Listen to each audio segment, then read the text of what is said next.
Alright, what's going on, guys? Welcome back to the banlist discussion series. This is going to be episode 9. We have finished the forbidden section entirely. If you have not yet seen the other episodes in the series and want to catch up, you can do so by clicking the link in the description below, or any of the videos in the playlist that will appear before this one. I am joined by Ryan, as usual, and there is a link to his channel in the description down below. Really would appreciate if you go show him some love and subscribe to his channel. This is going to be a bit of a short one today, ideally, and we're just going to do a bit of a glance over the, limited section and semi-limited section. Some things are really just kind of self-explanatory, so we won't really spend any time on them at all. A few other ones we might touch on a bit, but we thought it'd be sensible to at least wrap up the list. And the final episode, which will be episode 10, will be a little bit later down the line, and will feature us reacting to your guys' feedback. With that being said, let's go ahead and jump into the video. Please hit the like button if you enjoy this so we can make more content, and subscribe to the channel. The theme has been having Ryan go first, and so we're going to continue that today with all 4 pieces of Exodia. Let's just include the head of Exodia as well in this discussion. Do you think there should be any movement on these limbs or pieces, or where do you stand? No, they're at 1 because they're a game-ending condition that ignores chain links and everything. They're all at 1 to just make it more difficult for you to get to, and that's fine. I don't have any problem with these staying at 1. Yeah, and the only thing I'll pose is I've heard some people suggest that the limbs themselves go to 3 and the head stays at 1. I don't particularly think it would be strong to play multiple copies of the limbs, so I don't know that that would impact things too much one way or another. Yeah, I don't think that would change anything, but there's whatever. Would shrink the list, I think. But yeah, I don't see Exodia ever moving. So next is Armageddon Knight. This is at 1, and I assume will be at 1 until the end of time, or until the game is power crept to the point where it's just not good anymore. Given the loopability, the fact that it's not a hard once per turn, and that it's searchable by like half the card pool, doesn't really feel like it needs to move anywhere from where it's at. Agree? No, I agree, especially because it says when it's summoned, it's not normal summoned or special summoned. You can just, any way that you summon it, you get to use its effect is a very strong ability. Agreed. And not a once per turn. Dark is the type that abuses the graveyard the most, so like this card's just, it's just very, very strong. Yeah, and I think we'll feel similarly about its counterpart shortly. Black Dragon Collapse Serpent we've got here, and I'm also just going to throw in White Dragon Wyver Burster at the same time. I love these cards. They're some of my favorite cards, like engines to play with. Selfishly, I would love for them to be at more than 1 each, but I think, for 1, it's very much warranted because they're extremely abusable, and it's effortless pluses. And B, we see how much Dragon Link is dominating right now with these cards at 1. I do not want to think about where we'd be if they were anything other. Yeah, these cards used to be like an okay engine, and then after Links came out, they just started getting more and more potent because they're just free Link fodder. And then Dragon Link came out, and Thunder Dragon came out, and I don't think you need to say more. Having them both at 1 is fine, because if you draw one, you can search the other one, and it's cute, and like you get to do like a little play, and I think that's fine. And I don't think you need these. Chaos Space loops these as well, which is what I was going to say. You can literally utilize these with Chaos Space. You'd have one of the best engines in the game if you had all of them at 3. So I think it's fine where it is. Cyberstein, pay 5,000 life points, special summon 1 fusion monster. Not sure why I read that effect. We know what it does. This card doesn't see any play, really, but there are always going to be people trying to throw it into FTKs.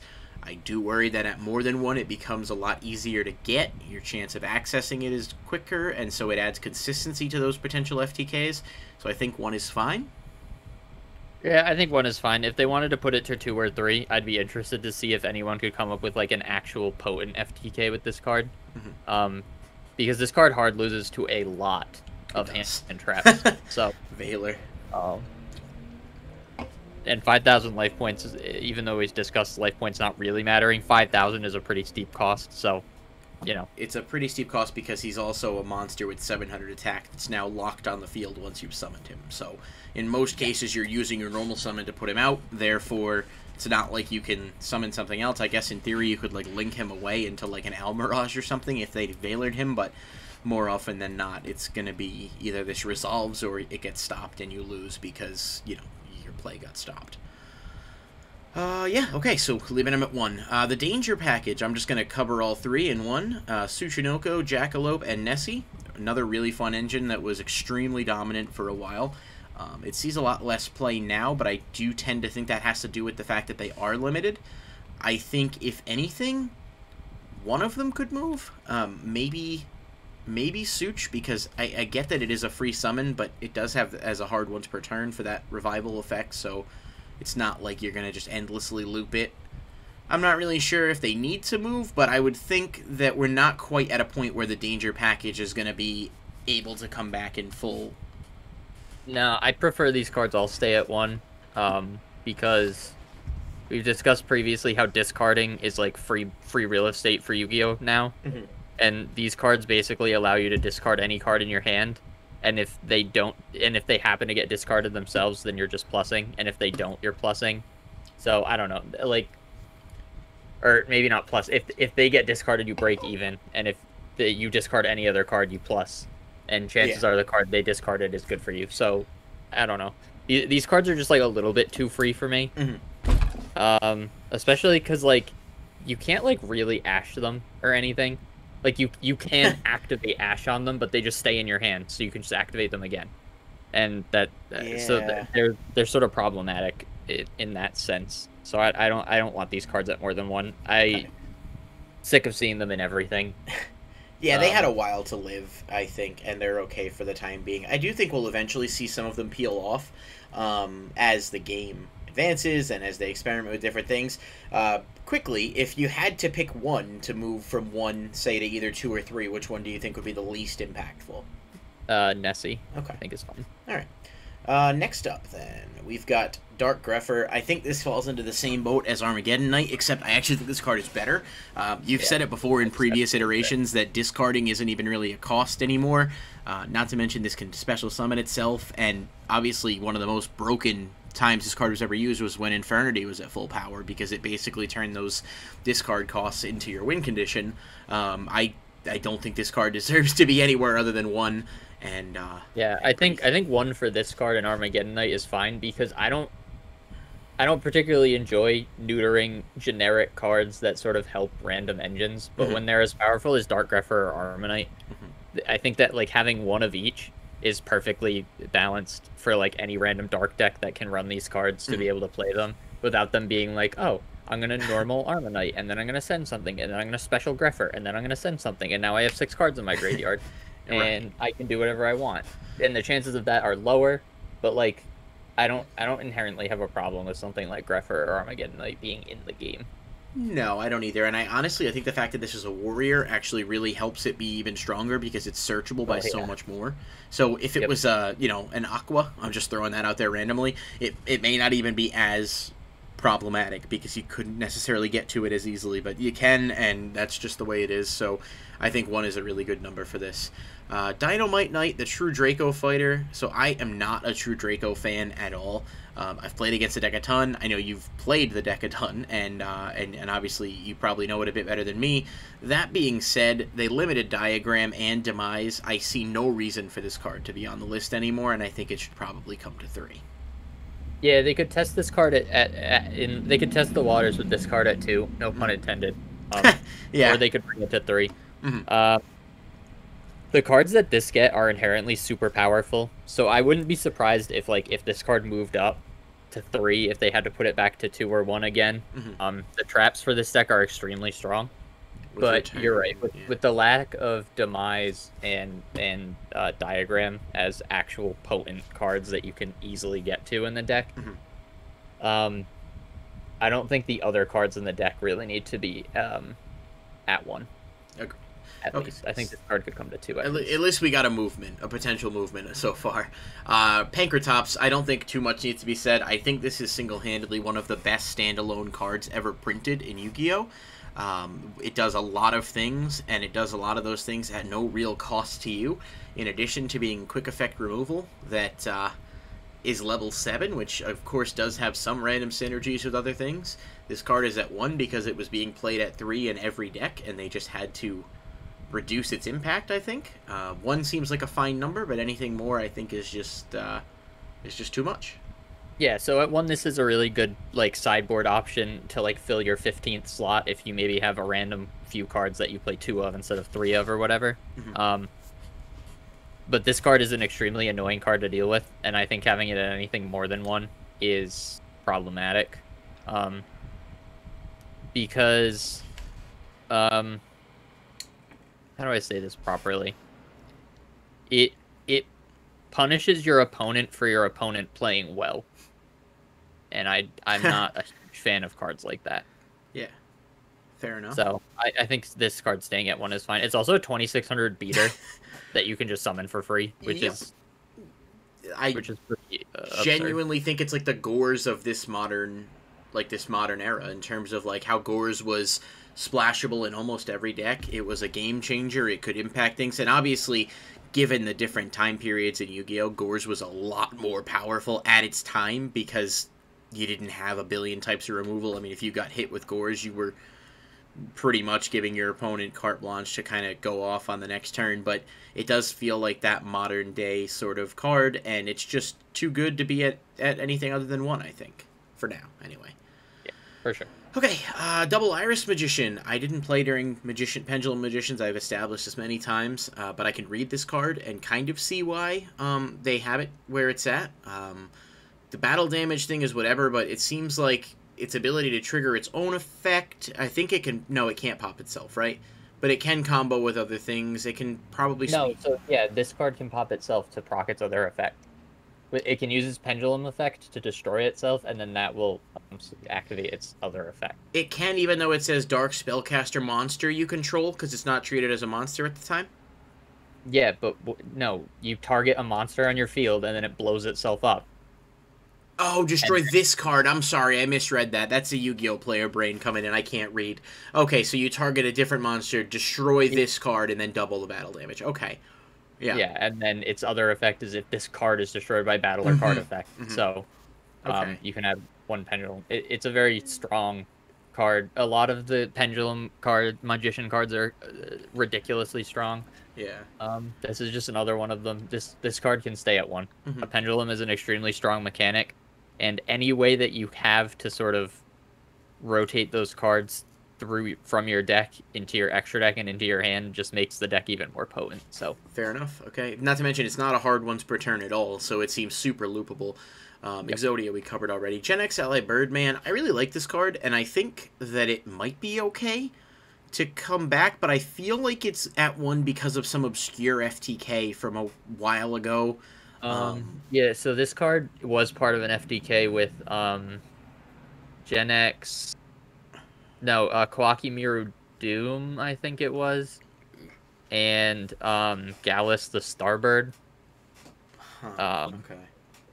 Where you would just play a bunch of monsters, and as long as you got those 3 monsters in your hand, you would win the game. But that's not really a problem anymore. But this card is, like, extremely abusable for kind of the same reason that Zephyros is abusable, except that this card doesn't require setup to be used. You just have to draw it. So I think it's fine at 1. It's also a tuner, which means that it can make Halberfax. That's a good point, too. I think if we ever get, like, Mist Valley support, which would be kind of cool, because I think, like, that's an archetype that just has a neat concept, but doesn't really have cards that are good. Like, outside of a few, like, before people attack me, but, Apex Avion, yeah, like, I know. But I'm saying, like, in general, like, those older, Gen X, too. Like, I'd love to see Gen X get support at some point. Just as a whole, I think they're a really cool concept. But that's fine. I think maybe, like... You could test this card at 2 or 3. I'd be interested to see what would happen with this card at 2 or 3. He is a dark machine, so he does have a lot of really good typing. He's a dark level 3 machine tuner, which is just like a really, really potent combination of type, attribute, and stats, like, across the board. So and agents... it wouldn't surprise me if this was a 1 format card where it came to 2, and then they were like, oh, it's abusable somehow. We're going to cut that out now. Okay. All right, so we're going to leave him at 1 with the possibility that we wouldn't hate seeing him at 2, maybe. I'm going to go ahead and make these next 2 super quick. Infernity Archfiend, this card is one of the most broken cards ever designed in terms of... It can't be higher than 1. It's absolute abusability. If you have never played during Infernity format, and obviously back in the day people used to like cheat and like set their monsters and there was all kinds of shenanigans going on, this card... it might have been you, actually, or someone I talked to outside of this. Who knows? I'll have to go back and listen. But talked about how every time a new mechanic is introduced to the game, Infernity just finds a way to break it. Simply because, like, There's just so many things you can do with this card, and it has zero restrictions in how frequently you can do it. So yeah, so we discussed because our friend Liam, when we first started playing the game in 2014, one of the first decks he built was Infernity. And keep in mind, when we first started playing the game, I was playing like Ojamas. Yeah. And so like he would like loop Infernity Archfiend at 3. Because when he played Infernity, none of the cards were hit. He had 3 Lavalval Chain. Or sorry, 1 card was hit. It was Infernity Barrier. Right? No, not Barrier. Barrier wasn't hit Launcher. yet. It's Infernity Launcher. Yeah. Infernity Launcher was the only card in the deck that was hit. And they had to hit Archfiend to 1 and Barrier to 1 and Lavalval Chain to 0 for this deck to go away. And then people still kept making versions of this deck that functioned, even through Pendulum format. We had a friend, Jeff, who would make, like, he made Infernity Pendulum, and it was like a functional deck that worked and was able to loop and get Infernity Barriers and stuff. This card is so potent, and Infernity Launcher is limited to still, I believe, and that card also is extremely potent. Agreed, and that's again assuming that he, assuming that he's not stacking it. But let's go ahead and pull up. Oh, I lost my video for just a second. Sorry about that. It's really strange. I'm gonna edit this part out, but hold on, because the video literally disappeared, and I don't understand why. What the hell? Hold on. There we go. I got it back. Sorry. Move that over. That was really, really strange, but alright. Okay. Back into the video. Alright, on to the next one, which is Morphing Jar. This one, I mean, I've seen some people say they think this card could easily move to, 3. That was in response to one of the YouTube comments that we saw.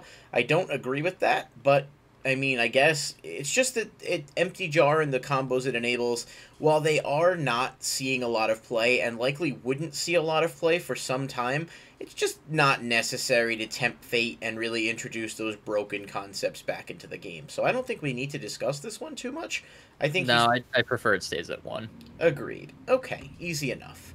Next one is going to be what is next anyway?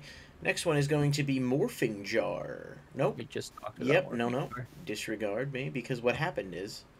Oh my god, I hate my life. It's so frustrating. OBS made duplicates of some of my windows, and it's really annoying. Okay. Next one is going to be Night Assailant. This is at 1 because of a loop. You can infinitely recur copies of it. I don't think we need to talk about it. Phantom Skyblaster. Another really cool card. Insanely fun. It was bad for so long and then suddenly became solid after a while. I think it's definitely a really powerful card, but I would be okay with seeing it move to 2 perhaps now that we're not... No? Okay. Go ahead. Absolutely.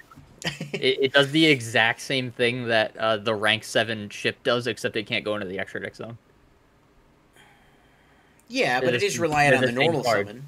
And it only summons up to the number of monsters you control, whereas the ship says special summon to as many spots as possible. Free tokens are bad. No cards that make free tokens should be at anything more than 1, unless they're like abhorrently terrible cards, like Ojama Trio. Gotcha. All right, well, we agree. I'd like to see it at 2, but I think we can agree to disagree there. Red Eyes Darkness Metal. Now, this card I think should be at 3 because it got errated. So yeah, the errata is a hard one per turn, right? It is, and it also So I don't think there's any reason for this card to be at less than 3. Despite my roommate thinking it should be banned, I think it's a potent power card for dragons, and we've talked about how Dragon Link is a super annoying deck, but getting to this card more frequently would just like more consistently let them do one extra thing, and I don't think that's not going to make Dragon Link any more broken than it already is. Correct. I think this card could be at anything now that both of its effects are hard ones per turn. Agreed. I wouldn't even want to play more than one of this realistically because it's just going to dead draw, and you can't even special summon it. Like, that summon condition is also a once per turn, so. Next, Salaman Great Gazelle. I don't think I'm ready for it yet. This card is an absurdly potent card to the point where it was like this card's existence meant that a bunch of other cards in the Salamangreat deck also just became insanely good. For example, something like Spinny is, if you have this and Spinny in your hand, you're getting 2 free monsters, doing literally nothing. So, and this card's just super potent, and I don't think Salaman Great needs to come back anytime soon. We talked about Mirage Stalio also staying where it is. I think Salaman Great is in a really good position, and that position is where people can't play it, and that's fine by me. Fair enough. I think I actually disagreed with you on Mirage Stalio, as did some of the commenters, but we'll have to address that in the finale. That's fine, though. I'm on board with leaving this at 1 as well. I don't think it needs to be anywhere else. Serbian Demion, this is another pendulum, and it's just loopable. It's really, really powerful, and it quite literally just lets you special summon a monster from your deck that you can place a spell counter on. Basically pulls Demion from the deck directly.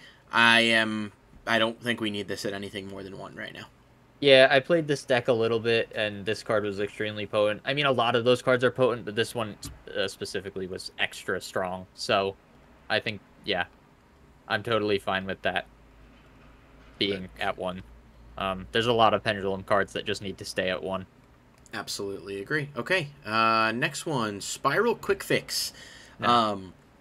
Just... Again, it's not a once per turn. It's super loopable. I don't think we need to say too much. We talked about Spiral a ton in the last video. This is one of the most abusable cards they've ever printed. Agreed. Oof. And it was bad when it first came out. The card was terrible for like 2 years. And Why then would I use this? And then people were like, oh, wait, I can infinitely loop this into link plays and make rank 1s to sort of ignore its banishing condition. So, yeah, this card can stay where it is. No, thank you. Tempest, I think all the Dragon Rulers are pretty safe at 1. Once they were to come back, and obviously if you guys have watched the other episodes in the series, you've seen we talked about those. Maybe Redox needs to stay, but I think ultimately it'd be okay to test the waters with all 4 at 1. I think at 3, they still become insanely powerful. And yeah, the baby's existence makes it so that these cards being at more than 1 is a little iffy. Yeah. I feel like you could probably test the waters with Tempest at 2, just because wind is such a neglected attribute. I don't think, but I mean, we have gotten new Dragoonity support. We're getting new Speedroid support, but I don't inherently think those are decks that would play this card. Or, I'm sorry, Dragoonity would definitely play this card. Speedroid wouldn't. No, and I would say, and I just popped up on the screen, Super Rejuvenation, just to make a point. That card got banned because of Dragon Rulers back in the day, and if you had the babies and all the Dragon Rulers at 3, just think about what you could do, realistically speaking, with playing a bunch of hand traps in the Dragon Rulers. You just draw all your hand traps at the end of the turn, and then you pretty much don't allow your opponent to play. So, no, I'm out on that. Of all the Dragon Rulers, I think you could test Tempest at 2 or 3. But I don't particularly see any reason to try the Dragon Rulers at anything more than 1. Okay, I agree. Next up is True King. This is, again, just another loopable card they put to 1 to stop, like, ridiculous combos. So this was making dinosaurs absurdly broken. The fact that this card is at 1 blows my mind. I think this card should still be at 0.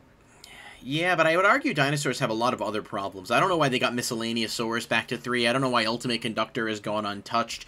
I mean, dinosaurs have tons of potent cards. Yeah. This is actually the most potent card they ever had, was this card. Yeah, and it just triggers stuff. It needs to stay at 1 or 0, but at least where it is at 1, I don't think it could be any higher. I'm going to summon a monster and blow up 2 babies and summon 2 more monsters. That seems fair and balanced. Any monster that blows up babies is a no in my book. Zodiac Rapier, this is a ridiculous card. And I know people love Zodiac because member berries, but like I still don't know that we're at a point where this card deserves... I'm not a fan of moving this to anything more than 1. I talked about how I don't like a lot of decks that do the same stuff that Zodiac does. Yeah.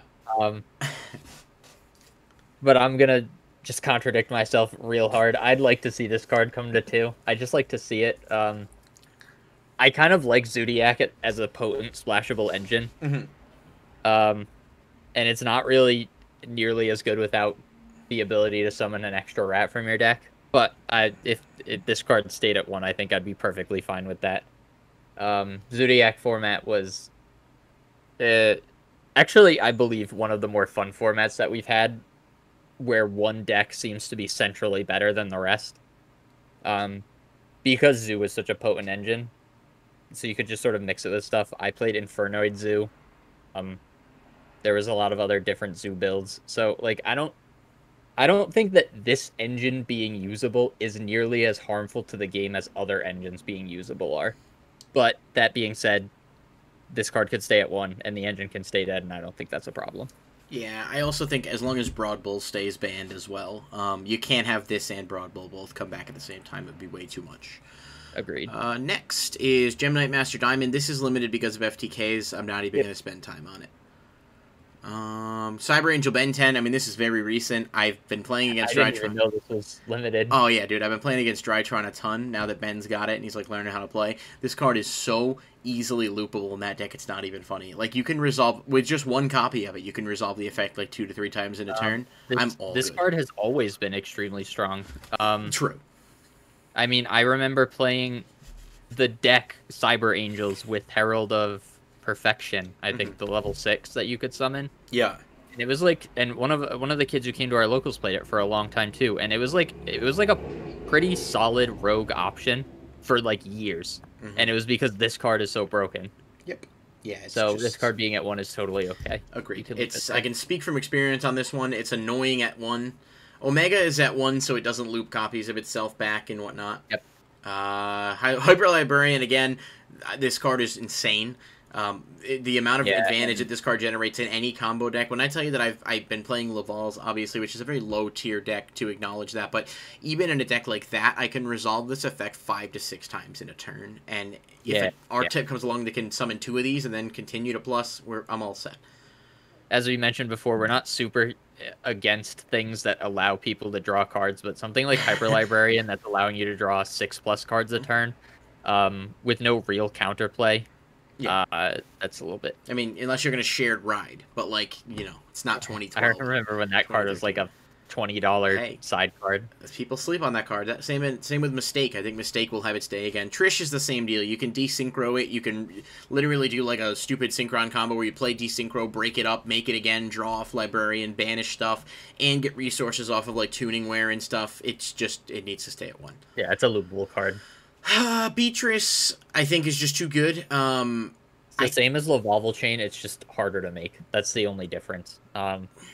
Which makes it less good. Yeah, I guess it's not that hard to make either. But like, I guess but if you make it, the easy way to make it, you can't use its effect, which makes it again less potent than something like Lavalval Chain. This card at 1 is perfectly fine with me. Okay, it can stay there. Gusto Emerald, I think right now this is just because of like the ability to like shuffle. No, I can't make that argument. This card shouldn't be on the list anymore. I don't think it's just not that great. I don't see any real reason. I guess this card could come up to 2 or 3, but I wouldn't be surprised if later down the line it had to be put back on the list. Maybe, but right now it feels completely harmless, and someone's going to comment. It's like eventually they're going to print another potent level 4 deck, and this card is going to get put on the list again. I think it's just inevitable. For now, but it's sort of whatever.